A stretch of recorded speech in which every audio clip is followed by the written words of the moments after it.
got Adrian Fletcher, coach of the State 18s. So Fletch, last weekend the Queensland team went down to Sandringham by 34 points. What do you guys take out of that game?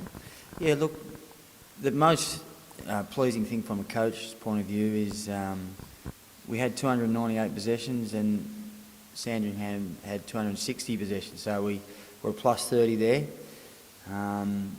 But they out-tackled us. They had 100 tackles and we only had 60, so they put a lot of pressure on us. We played 70% really good, and then we just got to fix that 30% where we can play the 120 minutes at the full capacity of the TAC Cup games. Yeah, so you're getting enough of the ball essentially. Yep. So what do you think you can do to use it better? We've got to make sure that certain times we can't switch the play when the receiver hasn't got an option to go to the open side. So that's reading the cues. The receivers shouldn't call for it unless they know that they've got another option out the other side of the ground. All we do, you get pinned down in the back 50. Got to use the corridor at times more. We used our hands really well, but probably over-handballed at times. Do you think that's why the possession count might have been higher for you guys? Yeah, it was, but, you know, I'm going on past history is we're minus 100 possessions per game when we played these teams. So we've given the group confidence to have the ball in their hands. Now we just got to, you know, just fine-tune a few things, and I think we can match it against the good teams. And what are the things you are focusing on now ahead of this weekend's game against Gippsland? We'll have some themes this week that we're big on. Work rate for, you know, the full game, not just 3 quarters. It's got to be 4 quarters. And we need to get our tackling pressure up. When we don't have the ball in our hands, we've got to make sure we get it back quicker, and that's what our 2 themes will be this week. Yeah, and what can you do, or what do you guys do to work on that? We won't be changing anything we've done in the past. The 5 months we've trained decision-making games. We'll just hone in a little bit more on our structure, and obviously I'll include a little bit of physical contact just to toughen them up a little bit.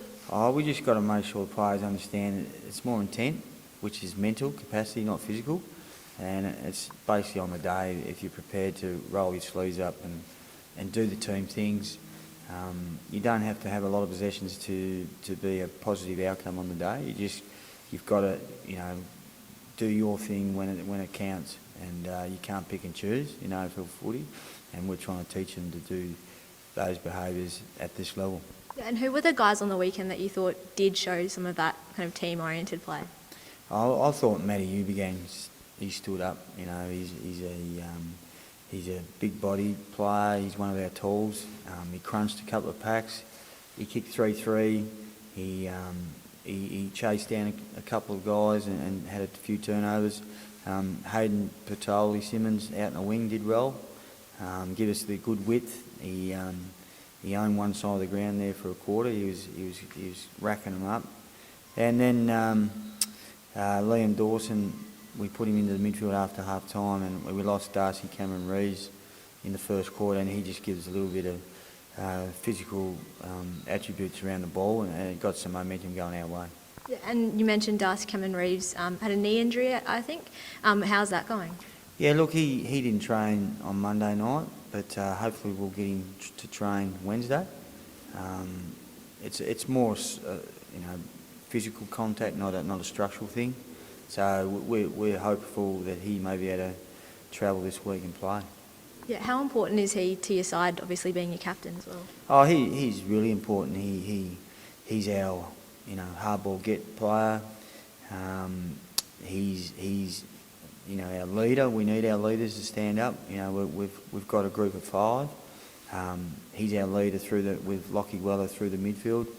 Obviously we've got Dawson down back. You know, James Holland and Jake and Watson's been going really well as well. So we just need them all out there playing well, because we just got to raise the bar. We've got to make everybody follow, and we're consistently going to, you know, see their behaviours and try and teach them the right behaviours to make sure that they can be consistent at this level. And do you reckon that you'll see more of that on the weekend? Well, from a coaching point of view, you always worry that, you know, are we going to be able to turn up and do it again? We've done it against Oakley, we played 3 quarters. We played 3 quarters against Sandringham, the two better teams.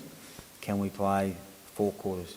And that's the hardest thing about coaching. You've got to make sure the players turn up to play and know that there's another team out there that's trying to do exactly what we're trying to do, and it's who's got the want and who's got the will. When we win those 50-50 contests, that's how you win games of footy. So I think we will. I'm confident. I'm confident the group are starting to understand what the level is at, and I think we'll pick a good side to go down there. And I won't talk about wins. I'll talk about behaviours. That's how I'll coach from now on. Awesome. Thanks, Fletch, and good luck on Sunday. No worries.